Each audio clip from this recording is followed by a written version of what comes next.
Alrighty, gang. Here's to nights that turn into mornings and friends that turn into family. Cheers!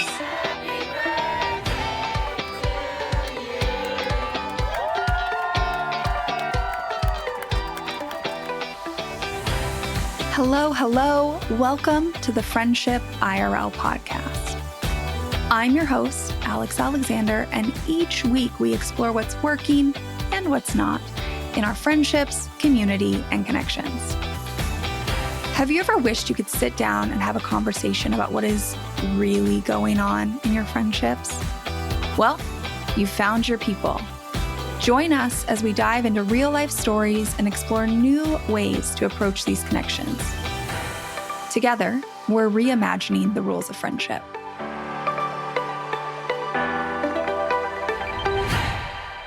What would you do if you realized that the friend group you had been showing up for wasn't really showing up for you?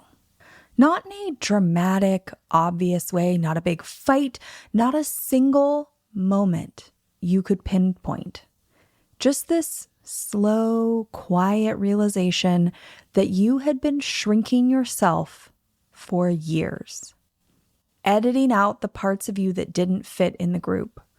Being the one who listened, always, while never really being heard. And then you walked away from all of it. That's what today's guest did. And I know that for a lot of you listening, that probably sounds either terrifying or impossible or amazing. Maybe you're ready. Maybe you're ready to take the leap. But I think people fall definitely on one end of the spectrum here. Today, I'm talking with Erin Snow. Erin is a professional listener and the founder of the Unmuted Room, a first-of-its-kind confidential listening space built on one radical premise. Being truly heard is not a luxury. It is a necessity for anyone caring more than they can say out loud. Erin spent 17 years as a trauma-informed legal advocate for survivors of domestic violence, sexual assault, and stalking. She knew better than most what it costs to have nowhere safe to say what is true. And then, when she went through her own divorce and found herself completely without a support system, she looked for a space like the Unmuted Room and couldn't find one. So she built it. Like all the best women do. Can't find it? Build it. I love it. But before we get there, we're going back to the beginning, to the friend group, to the divorce no one in her life saw coming, to the moment Erin realized she had been so busy being everyone else's person that she had never let anyone be hers. This one is going to hit. I know it. So let's dive in. Hi, Erin. Welcome to the Friendship IRL podcast. I am so excited to be here. Thank you so much for having me. Yeah, I'm so excited to hang out today and honestly talk about your brave journey. You have been on quite a friendship journey. When we very first talked, something we're going to get into the episode today, was you telling me that like you kind of burnt it all down and started over. I was like, that's so brave. So I'm really excited that you're here to share your story today. Thank you. Yeah, scary. And I guess I'll take brave. I'll take it. I mean, does it feel good on the other side? Does it feel better now? Yeah, you know what? And I think what I learned from it is it took me a really long time to get to that point of, like you said, burning it down. And now I'm like, I have less of a tolerance or less of I'm just like, all right, well, I'm going to just keep burning it down. Whatever's not working, let's burn it down, start from scratch, do over. I guess that's just the era I'm stepping into. Well, but that kind of goes to something I talk about all the time, which is this idea that like so often what holds us back is just not knowing if we can do it. And once you know you can do it, once you like have that trust in yourself, I think you're a lot more likely. For example, if every single one of my friends just disappeared, that would be sad. I love my friends. I've built a pretty solid support system, but I also know I could do it again, per se. I know I could put myself out there and build some really great relationships that support me and my life and are fun and exciting. And it sounds like you kind of feel the same way. Yes. And learning stuff.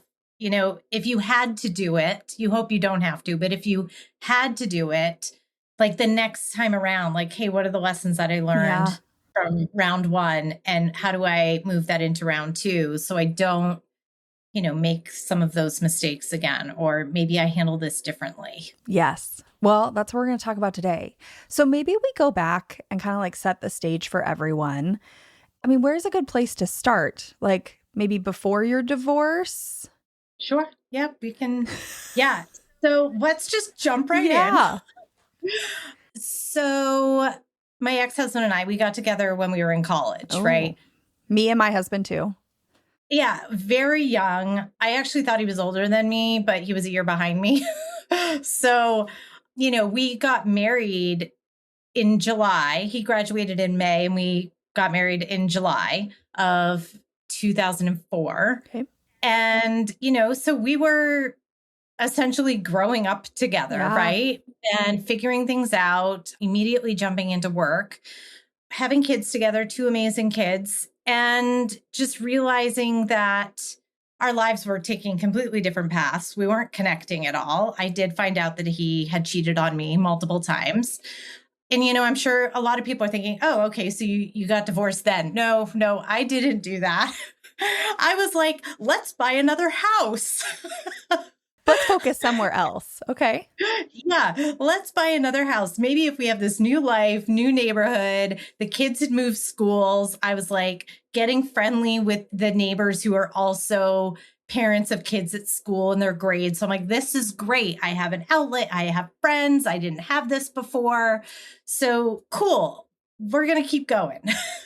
But it didn't change the dynamics of our relationship. It created more opportunities for me to go out, for me to have a friend group, essentially, because I hadn't had that. Really, it was just like, go to work, take care of kids, rinse and repeat. And so this felt really good. So when things were not getting better, therapy was not helping. That's probably on me to some extent because I was turned off to it. I was turned off to doing the work. I was like, this is already just not going to happen. So yeah, I didn't want to lose my friends. And they thought we were perfect, the perfect couple, like everything was great. I always listened. I was the listener in the group, which makes sense. But I didn't share really a whole heck of a lot about myself at all, really. So when I did decide I'm going to make the divorce public, that we've made this decision public, I'm not going to give all the reasons. And so people were surprised and they didn't understand it. Well, especially because they probably thought you guys are doing great, right? Things looked good on the surface enough. Yeah, exactly. And there were a lot of questions. And, did he cheat on you? I didn't want to say. I didn't want to say because I didn't want to lose my friends. I didn't want my kids to lose their friends. I was the first one in the group that was considering a divorce. And let me tell you, if you're in a friend group and no one in your friend group has been divorced yet, people will treat you like you're a leper and a disease that's going to spread. And this was like around COVID, right? So it was like, oh my gosh, that I felt like I was the virus that was spreading around that nobody wanted and was deathly afraid of. That's what it was like. And so, yeah, everybody was like, well, this must have happened. This must have happened. This must have happened. And I denied it because I didn't want to be judged and I didn't want to lose that friend group. I didn't want to mess it up. So they didn't understand. We just aren't working. We're growing apart. Like that wasn't an acceptable answer. And that was really hard because I lost friends because I was protecting him. Yeah. I mean, I'm just curious. So, right, like there's a little bit of give and take. I guess you were giving a lot of listening. How do you feel like you were showing up in those friendships? Like, were you trying to overcompensate? I guess that's what I'm trying to get at. Were you doing other things or did people just like not care? That is my own personal curiosity. I think people who have not had somebody to listen to them and then suddenly you have that person, it feels really good to just keep talking to them. And it's very easy to kind of there's not a whole lot of give and take. If you've never had that before, if you've never had the give and take, Yeah.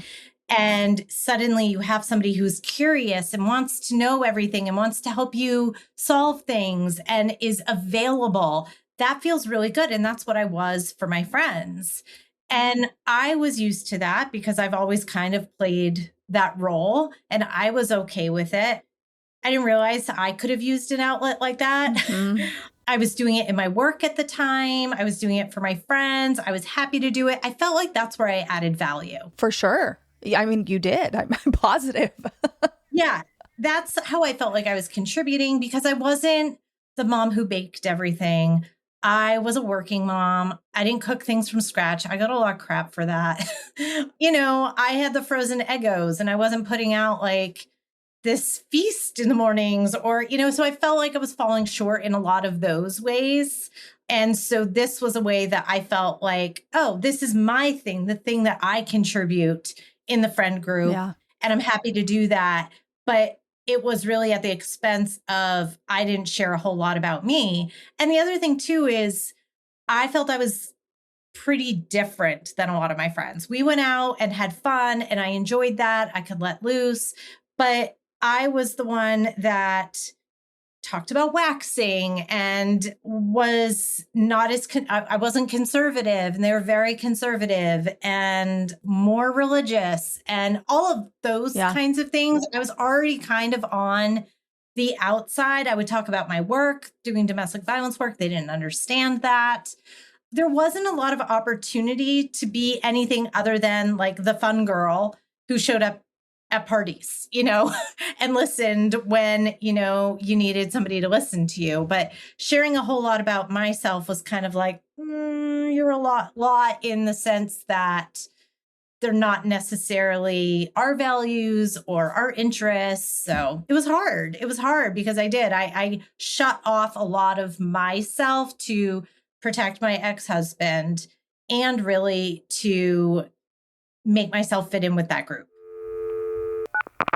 When you were just listening to Erin talk, is there any part of that that felt familiar to you? Like maybe you have also lived this experience. Because I think a lot of people just heard themselves in what Erin said.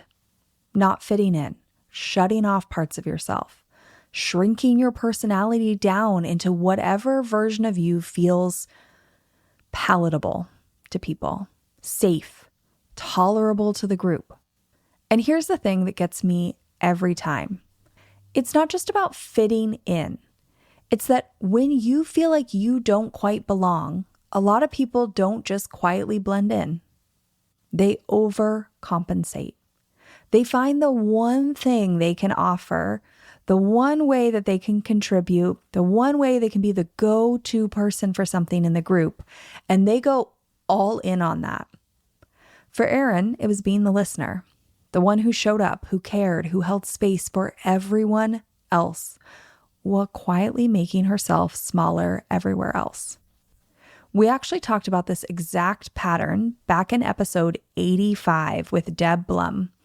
We talked all about shifting people-pleasing friendship patterns. You see, Deb was doing the same thing, being the listener, morphing herself into whatever version felt most acceptable. And I don't think there's a coincidence that I've had two people with this similar tendency on the podcast. In fact, I think so many of us have done this. Maybe in one friendship, maybe in an entire friend group, maybe in a season in our lives. Maybe we've done this forever. Maybe we've gone years and years and years without even realizing it. And here's what I want you to hear. This is just what people do. More people than you think. There's nothing wrong with you if you have done this once, if you have done this in every friend group you've ever been in. You can change this pattern. That's all it is. It's a pattern. It's not anything about you. When you feel like the choice is fitting into the box the group wants to put you in, or having no one, you squeeze yourself into the box. Of course you do. It's hard out there in the world. But it just never really feels good. Not really. You can't actually be known by anyone when all they know is that edited version of you.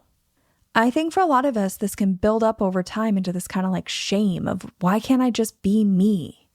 If that is something you are carrying because you've done it once or twice or repeatedly, you have betrayed yourself to create this edited and refined version that fits into everyone else's preferences.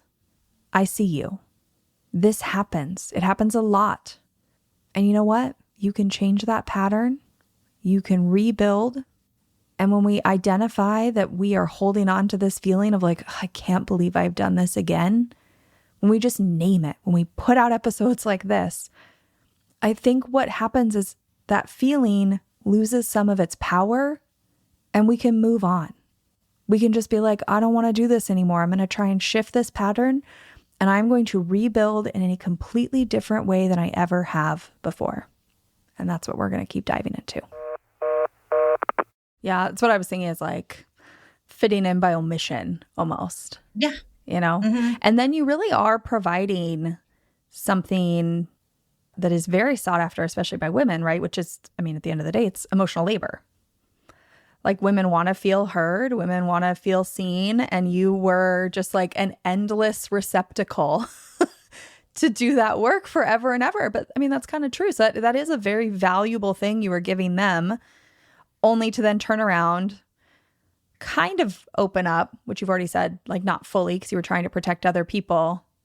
Was there anybody who like wanted to listen to you when you came to share about your divorce? Or was it really just like pushback? No, I remember it's funny. Like I honestly was like getting more anxious. Once we told the kids, I was more anxious to tell my friends, one in particular. I was more nervous to do that almost than talk to my kids about it. Like, honestly, that's how difficult I knew that conversation was going to be. And it was. And, you know, understanding that she had gone through a divorce as a kid, like her parents had been divorced and that was challenging for her. And, you know, I think that's where her head went when I shared the news. And like, she was immediately upset. Like, you can't do this. You just can't do this. And I felt like I really needed to take care of her in that moment. And it wasn't like, oh my God, I'm so sorry. Are you okay? What do you need? How can I help? And I'm not like saying that to, she was going through her own stuff. Yeah. And I get that. And we have friends like that. We have people in our life. The reaction is not exactly what we would hope for. It's not ill-intentioned. It's just like, oh crap. I was hoping for something better. Yeah. But it wasn't unexpected. And then I got shut out. I got completely shut out. And again, it was going into COVID and restaurants at the time, like could only have a certain number of people. And I was the odd number now. So I didn't get invited to the things. I didn't round out the group, you know, like invites stopped coming. I was the bad guy. I was the whore, like all of the things. And so the thing that I tried to protect, which was an image, got distorted anyway, which was really hard. It was really hard because I would have liked to have unloaded. I would have liked to have shared how much this sucked and like authentically do that, not like a let me wrap it in a nice bow version of what my life looked like at that time. And I wasn't able to do that. Oh, yeah. Not a version that made them feel comfortable, but like the real, honest truth after years and years of probably doing everything to make them feel comfortable. Like for once, you'd like to change the pattern and be the one who is held a little bit, right? Like the emotional labor, somebody else is doing that for you. Were there any specific things, like as this is going on, you're not getting the dinner invites, you're not getting responses to your messages, people are starting to basically fill in the blanks on your story with their own gossip and thoughts and stories they have been making up in their mind. Did you keep trying with your friendships at this point? Or was that like the nail in the coffin, you were ready to move away? I mean, move away from those friendships, not actually move. No. I think I did try. COVID in some ways made it a little bit easier because we couldn't get together anyway. And so there wasn't this hey, we're all doing this thing and you're just not invited. Sometimes that happened with the restaurants, as I mentioned, but, we were already having to distance ourselves anyway. So in some ways, it made it a little bit easier for me to kind of pull away when I didn't feel like I was being supported. And there was like a reason to do that other than I didn't have to get into it right now. Like, hey, I feel like this is really shitty and I could use some support. I wasn't prepared to have that conversation because I didn't think the response again would be good. And so I wasn't prepared to have that at that time. And the kids were still going to school together. Once my kids went to different schools ultimately. And so that created more distance where I was like, okay, I feel like I'm able to start having some more of these conversations. I knew I wasn't invited out on a regular basis and we were growing apart as friends. And that felt healthy to me. Actually, I miss them. You see stuff on social media. I didn't have social media really before all of this because what I was doing for work at the time. And then when I started seeing like, oh, I used to go do this with you. And there was somebody else in my place. I was like, oh, that feels yucky. I miss that. But stepping back from it, also realizing, okay, this is actually a healthier path for me. Yeah. Yeah. I mean, I think even when it's the right choice, it was what was comfortable and normal. So like watching other people stand in those photos, you're probably like, oh, okay, this can't be my normal anymore. This is not me. Like I need to move on. I need to fill these gaps with other things. I mean, I just want to say really fast, I'm so sorry you had to go through your divorce, I guess, alone. Like we've all done really hard things alone, but nobody should have to go through such a major life transition without people rallying behind them. Did you find anybody to help support you through? And this could be, right? Like I talk about this in my book. I don't talk about it as much on the podcast, but I should. This could be professionals. This could be like therapists, counselors, divorce coaches. Like, did you find support somewhere? Or you just white knuckled it? There's power in that too. Yeah, I did. I pretty much white knuckled it. And so divorce is hard, whether you're like, you wanted it or you didn't want it, or you the one initiating it. Like I knew divorce was the right choice. It was still difficult to go through and all of the changes and, feeling like a single mom at that point and not having anyone. So that was really hard. And, making sure as a mom that the kids are okay. So no, I did not have the people. I did not have the people.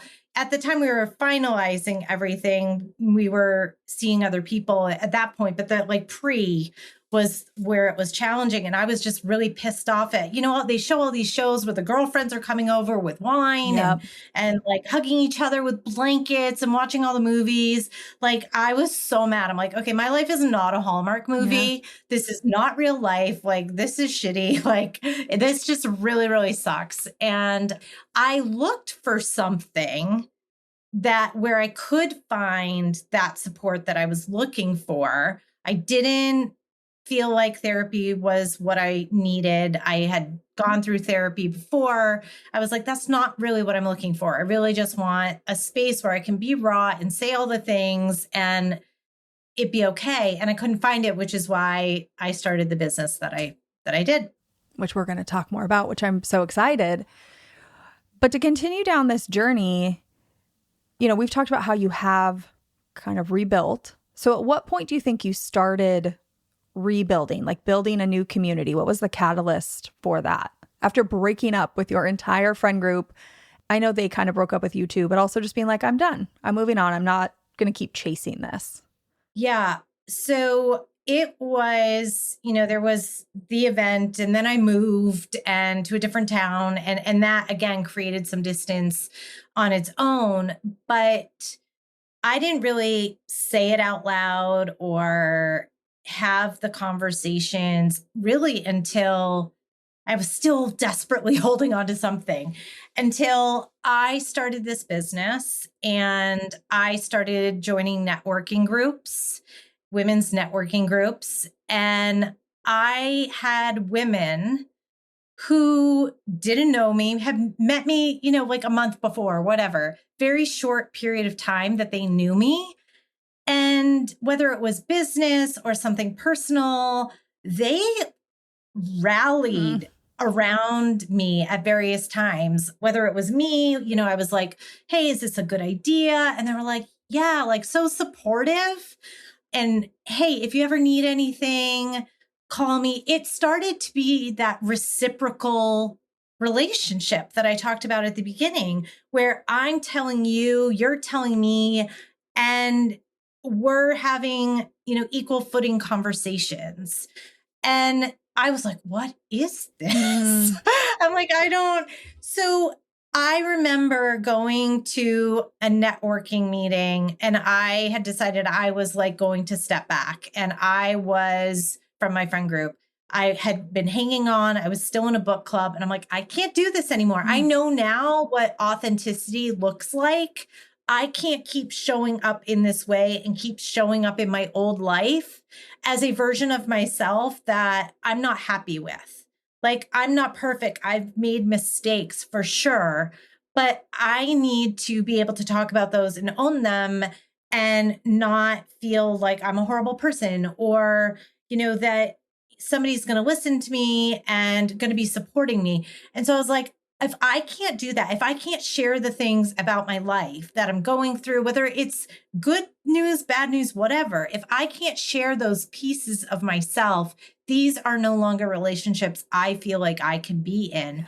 And so I had that conversation. I remember going to this networking meeting, and I stood up, at the end of the meeting, everyone kind of says, shout outs, things like that. And I stood up and I said, I want to thank each and every woman in this room who has shown me what support looks like, who has shown me what friendship looks like, who has shown me the difference. And I broke up with all my friends.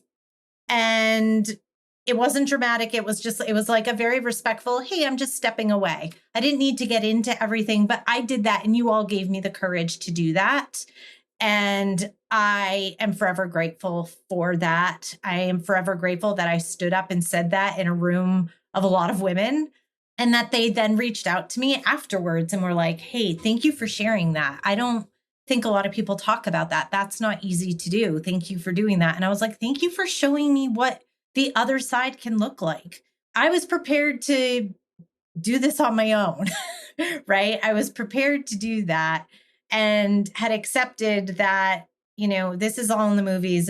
Women are not like that. And they showed up and showed me something entirely different. And it is definitely quality over quantity. You can have one really good person in your life. Have one really good person. You don't need 100.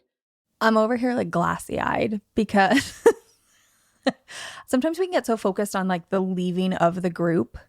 And you did something really amazing, which is that you added something new to your life. And then once you saw how fantastic these people were and supportive and how reciprocal and just how the energy was different, suddenly it made leaving everything else behind seem way less terrible than you had like built it up in your brain. And then not only that, you're like announcing it to the whole room. Erin, I love it so much. And so many people are going to listen to that and just identify with, having walked into some space at some point that felt so much, I don't know, safer. Like they had a greater sense of belonging there. And then suddenly realizing like, oh, wow, this is possible. Huh. Crazy. Okay. Well, I just got like chills about it. I'm so happy for you. Thank you. I have met some incredible women, and we're all meant to be in each other's lives when we're meant to be there. And, I am grateful for my friend group. I am grateful for the move. I am grateful for, that was also part of my journey and my story, because I think if I didn't have those things, how do you know the difference? Like if you're experiencing one thing and then you experience the other, like if you don't have both, like how do you know and what you need and what you're okay with? So that was hugely helpful for me to be like, yeah, like you said, like, okay, I can be okay walking away. I can be okay letting this go. How have you tried to show up differently in these new relationships? Is there anything you're like consciously trying to do? I mean, it sounds like you're sharing a little bit more, even if it's small wins or positive things. Is there anything you're trying to do different, or do you really think it's just the people you've met that are the main factor? I think it's a combination. I'm surrounding myself with people who are going to be supportive of me regardless of my choices, for example. Yeah. Like, they don't have to agree with my choices, but I know they're not going to be like, yeah, I can't be around you. Or I am not afraid to share like I was before because I don't feel like I will be judged. And so it's like a combo. So I have that feeling of, this new sense of it's safe here. Mm-hmm.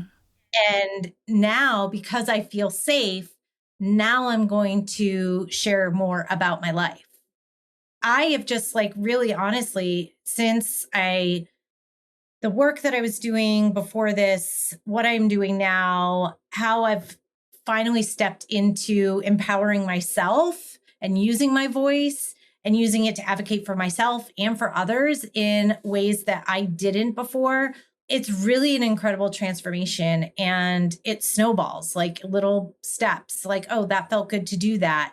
And so that reinforces that I'm going to try it again. And okay, cool. This was safe. I'm going to try it again now. And now I'm just like unstoppable. Yeah. Yeah, because it's all compounded on each other. Like you're saying, like the snowball gets bigger and bigger and the momentum picks up, and you test the waters with little small things and they feel okay. And so you keep going, like a slow, steady rebuild. Mm-hmm. Mm-hmm. You said something about being, like in that space and feeling safer overall, I think. Did you look for any type of space in particular? Like if somebody was in your shoes where they had just given up everything and they felt like nothing was safe, do you have any tips on what to look for in a group space you're going to walk into? And that might just be what you looked for. I was just looking for people to be real and for them to feel comfortable being themselves. Because if they feel comfortable being themselves, then I can feel comfortable being myself. Right. I think it's like that shared community of, cool, you own who you are, love who you are, and we'll do the same. And I have had trauma in my background, and I worked with people who had also experienced trauma. And what I would see, and what I did a lot of trainings and talks around, is that when you've had those experiences, you start trying to, you ask questions in a way you're assessing safety like constantly, right? Is this a safe space? Is this a safe person? So you're dropping like little pieces in a conversation. So let's say you and I are having this conversation outside of this podcast. We're just, something big's going on in my life, and I'm trying to figure out, hey, is Alex a safe person for me to talk to? Mm-hmm. So the way I'm going to do that is I'm going to just say, hey, Alex, how was your weekend? Yeah. And you're like, how was yours? And I'm like, good. It was kind of rough. And if you just like gloss over that and just keep going, instead of saying, I just heard Erin say this weekend was rough. Yeah. I'm going to ask her, because I care about her. I'm going to ask her, oh, why was your weekend rough? And so it's those kinds of questions that people will kind of sprinkle in conversations to see how you're going to react. Are you a safe person? Are you picking up on these things? If you're not picking up on these things, why aren't you picking up on these things? And that can really drive whether or not somebody ultimately starts talking to you about what's really going on in their life. Yeah. Well, I was going to say, if you told me you had a rough weekend, right, my response would probably be something like, oh my gosh, I'm so sorry that you had a rough weekend. I would love for you to share why it was so rough. But also, if you don't want to talk about it, I totally get that. I'm so sorry you had a rough weekend, and I'm always here.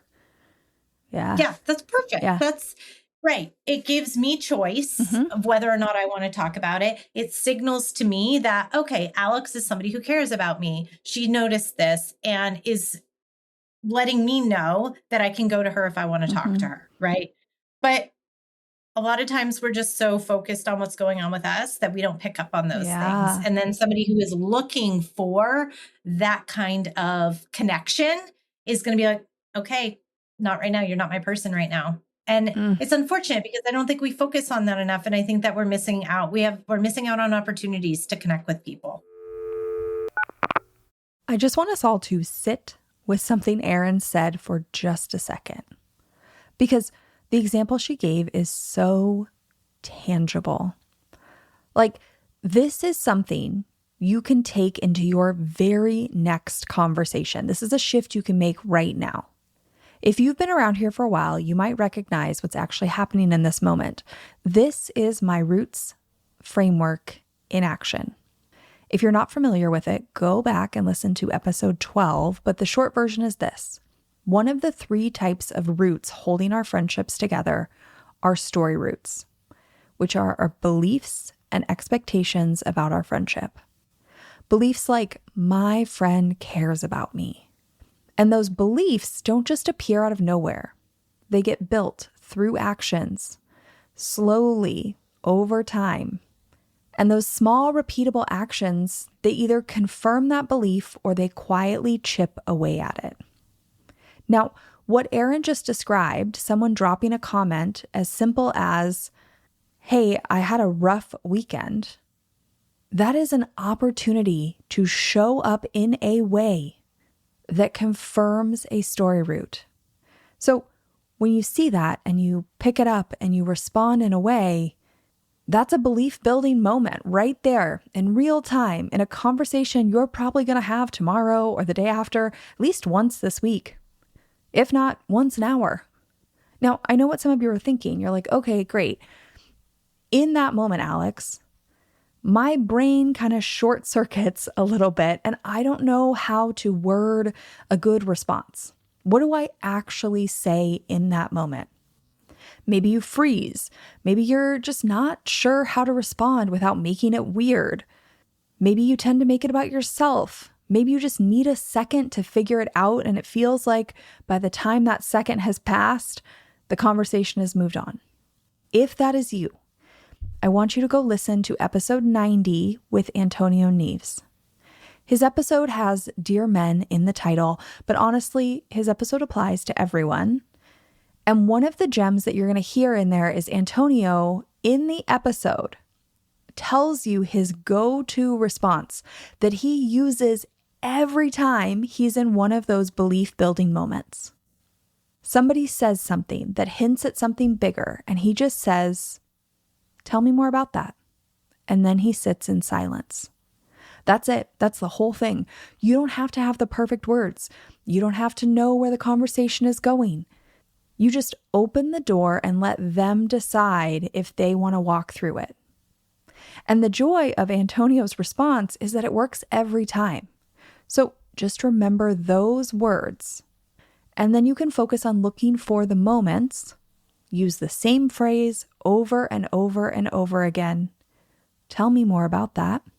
And boom, you have showed up for your friend without the need to find the right words immediately. So simple, but so powerful. Give it a try. If you feel like it, report back. Oh, okay. I could go down such a rabbit hole for that, but I want to talk about the unmuted room because you go through all of this, right? You're feeling like you don't belong necessarily or like you aren't heard, your divorce, your friend breakup, your rebuild. And on the other side, you have created the unmuted room. And I have never heard of anything like it. And maybe that's just me not searching hard enough. So can you talk a little bit about the problem that you were trying to solve for people and why you created the unmuted room?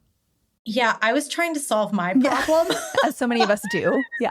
Like, honestly, that was it. I was trying to solve my problem. Hey, I'm going through this. I went through this. At this point, I was remarried.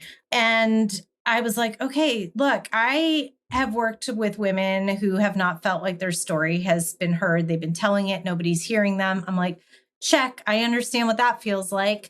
Not having a space to just like be our raw selves because we're constantly like putting on a mask. I was thinking about it the other day. Like if you think about a square, there's all these like pointy edges or a triangle, pointy edges.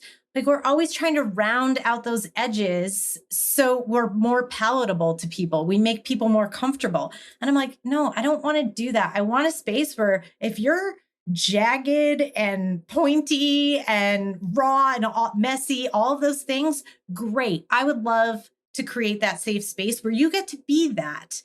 And so that was what I was looking for myself when I was going through all of that. I couldn't find it. So again, I was watching like Sex and the City, these shows where I was like pissed off that all these people have this. I'm like, this is not real life. I said to my husband, I'm like, I want to start this business where I listen to women, where that's what I do. I couldn't find it. I thought there was a need for it. I'm like, I cannot be the only person who has gone through this and who is feeling this way or felt this way. So I did. I left that was in June of 2024. Just this idea popped in my head. July 2024, I left my job, and August I started. So what type of people are often coming to work with you? So it's people who are frustrated, overwhelmed, burnt out, going through lots of different life transitions, divorce, empty nesters, people who are trying to figure out, okay, my kids are grown up and they're out of the house. Like, now what do I do? People who are caring for aging parents, all of those big things, trying to get pregnant and having fertility issues, dealing with friend groups, dealing with family, rough jobs, having to deal with coworkers and navigating that. Really, like anything that you can think of that you're like, this is happening to me on a daily basis. And man, I would really love to talk to somebody about it. That's what this space is for. And I am honored that people come and share their lives with me, share what's hard for them. I also have people who come in and share their joys with me. This isn't just a place to kind of, it's a lot of letting go of or unloading or dropping off the baggage, if that's what we want to call it, the mental overload. But I also have people who are like, I have like this amazing news and I don't have anyone to share it with, either because they don't have anyone, family or friends or a support system, or because they do, but maybe their support system is going through a really rough time and they feel badly sharing their good news because they don't want to upset that person. So yeah, I hear it all. What a beautiful, beautiful space for people. Especially it makes perfect sense when you say it, but I hadn't really thought about the people who, like somebody who just got pregnant and some of their best friends are going through long-term fertility struggles and they want to just talk and talk and talk because they're excited because it's amazing news. And whether they have shared or not shared, maybe they have, but they just don't feel like they can talk about it to the extent they want to because they're so excited with those other people. Because again, as we talked about in the beginning, two emotions can exist at one time. Like maybe your friend is excited for you, but just like really can't take on talking about it all the time because it also hits on how sad they are for themselves. Right. Exactly. Oh, that's a beautiful space you've created. Thank you. If somebody, I'd love for people to come to the Unmuted Room and connect with you, and like this is so needed. But if there are people who are listening to the podcast today who maybe are in a friendship where they feel like that listening dynamic is uneven, do you have any tips for people who maybe want to try and see if they can make a shift? There's no guarantee, obviously. But if people like want to maybe bring it up to their friends, or they want to try opening up more themselves and seeing how it's received. So I start my listening sessions, especially with new clients. How do you want me to listen to you today? What are you looking for? Are you looking for a safe space to just talk with zero interruption? Are you hoping I can troubleshoot with you, problem solve? What is it that you need from me right now? And I did this in my marriage with my husband because I would start venting and he would immediately jump into problem solve, let's fix this mode. And I'm like, I don't want that right now. I don't want that. And I think if we kind of take that approach in our relationships, friendships, or with a family member, coworkers even, like, hey, I really want to tell you something right now and I just need you to listen. Just let me go. Please don't interrupt me. And that's all I need from you right now. And feeling empowered to say what you need. And if your friend's like, I can't do that, okay, that's okay. We have to understand boundaries. And maybe your friend's like, hey, that's really important to me. I want to do that. I just can't do it right now. When's a good time for us to do that? Yeah. And create, like you did, making sure that you know that, and I knew that I'm here for you when you want me to be.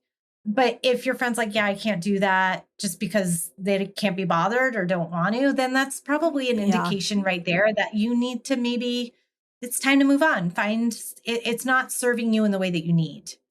Yeah. I mean, my whole thing is like, give it a try, right? We can't assume everybody's going to read our minds. We got to say it. Right. But also listen to their answer because if it's not ever going to be reciprocated, if it's just like, no, thank you. You're the listener. I'm the dumper. And I'm just always going to vent and put things on you. Then that's a red flag for sure. For sure. And at this point, hopefully anybody listening to the episode, maybe is a little inspired that if they go out there and search for some safer spacers, it'll feel better to walk away. Yeah. Yeah. Well, wow. This is such a good episode, Erin. Let's close it out this way. How would people work with you in the unmuted room? Yes. When I first started this a year and a half ago, I was like, oh, I'm going to have this space and it's going to be right here. But then I'm all about access. And I was like, look, other people are reaching out to me in other parts of the country and they don't have something like this. So like, I've never heard of anything like this. I could really use this. Can you please work with me? And I was like, okay, can I make this connection work on a virtual platform? And I've been able to do that. So I'm here in New Hampshire and I do have my office, but I also will do sessions virtually too. So you are available all over for anybody out there who is listening. As much as I talk on the podcast about how we want to try and find friends who will do this, reciprocal and supportive and all those types of things, like a type of support is a professional. And how amazing that you've created this option for somebody to plug into their wheel of connection, which is my framework talking about the support you need. I would say too, like can be a friendship saver. Ooh, tell me more. Well, okay, let's take a divorce, for example, since that's what I went through. Like a lot of people are like, okay, that event happened to you. That was really sad. I'm here for it. And I was here for it. But now their lives have to move on, but you're still in it. And, if you show up to every dinner and you're like, he did this and this is really hard and this is going on and every single time you get together, that's the conversation. It's burnout for the friend. It's like absolute burnout for the friend. They want to be there for you. They're feeling bad that they can't be there for you. They've had enough, but you also still need the space. Just because they're done hearing it doesn't mean you're done talking about it. So I'm like, hey, use me as the friendship saver. Like, come here, talk to me about it so that you can have some space. Your friend can have some space and a little bit of break, but you're also still able to process and talk about it so that when you do go out with your friend, you have other things that you can discuss and engage in. And then when something comes up, they have more capacity to be like, okay, I'm re-energized and recouped. I've had a little bit of break on this. I'm ready for it. I'm here again for it. So it allows really for both sides to get the things that they need. Because I've had people like, they've stopped being friends with people because they won't stop talking about certain things. And I feel sad for people going through that. That's really, really hard. And there's a way to prevent that. And this is one of those ways. Yeah. It reminds me of a story. We had a friend many years ago now who was going through a really big struggle. And luckily we had kind of this like bigger friend group to the point where when somebody would get burnt out, we would actually tell other people we knew were talking to this friend and be like, hey, I'm tapped out. I can't. And I need you guys to kind of step in a little bit more and be a little more proactive about the check-ins, because our shared goal between a few of us was to like support this person. We were able to kind of bounce it back and forth. When one person got burnt out, they kind of took a step back and the other people were more proactive. But if you're not someone who has a few people, for whatever reason, maybe you do have a variety of people, but this isn't an area of your life where you feel like you can talk to a variety of people. You just have one person, or this is really just this all-consuming topic that even a couple people, or it's really sensitive. You can't talk about it with whatever it is. Doesn't matter. Your services, your work could be in tandem with friends to help, like you're saying, like balance the burnout. And, Yes. Maybe some of it is working with you and really unloading and venting and like intense things. And then sometimes you go back to your friends and you give them like updates. Honestly, with my health stuff, that's kind of how I feel about like doctor's appointments sometimes, is I go and I do all this like deep work with my doctor and problem solving and figuring it out. And then my friends that are really like a part of this journey and checking in all the time, I'm just kind of giving them like a 5-10 minute update on what we're doing. And they're checking in on how I feel. And then we move on to other life things. Yeah. Yep. Yeah. Tap me in. Well, Erin, I just want to thank you for coming on here and talking about, your journey, because I know so many people are going to identify with it, but also where this journey has brought you and the work you're doing now that is, I think, so needed for so many people. I'm so grateful you got creative and created your own niche. We need that. You saw a problem and you're fixing it. Yes. Exactly. This was a lot of fun. Thanks, Erin. Thank you so much, Alex. So many people are going to finish this episode and feel seen, maybe for the first time in a long while. Because what Erin described, that slow, quiet realization that the friendships you've been showing up to don't actually know you, that is so much more common than anyone talks about. We're out here talking about normalizing this and normalizing that. Why aren't we talking about normalizing the fact that so many of us are just trying to fit in? And the wild, disorienting part is that you had a hand in that. You made yourself smaller. You edited yourself down. You were so busy being everyone else's person that you stopped letting anyone be yours. You didn't want to mess up other friendships or rock the boat. So you tried to show up in a way that you felt like everyone wanted you to. And now you don't know how to get out of the situation. Will anyone really like the real version of you? Can you actually walk away and start over? Is that even possible? Erin's answer is yes. And my answer is yes. This podcast, the one you're listening to right now, was built by a woman who was living in a world full of people who didn't really know what was going on with her. And that woman is me. So trust me when I say there are endless episodes of the Friendship IRL podcast about what it looks like to rebuild, what it feels like, and how you actually do it. You're in the right place. Now, if this episode cracks something open for you, I want you to go listen to episode 86. It's a solo episode that I recorded titled How to Embody Main Character Energy in Your Friendships. And it's really all about this idea of kind of peeling back the layers on your authentic self and letting yourself actually be seen. Instead of riding somebody else's waves and losing sight of your own needs, which probably sounds familiar after today's episode, doesn't it? Now, if you heard Erin's story today and you thought, I need that.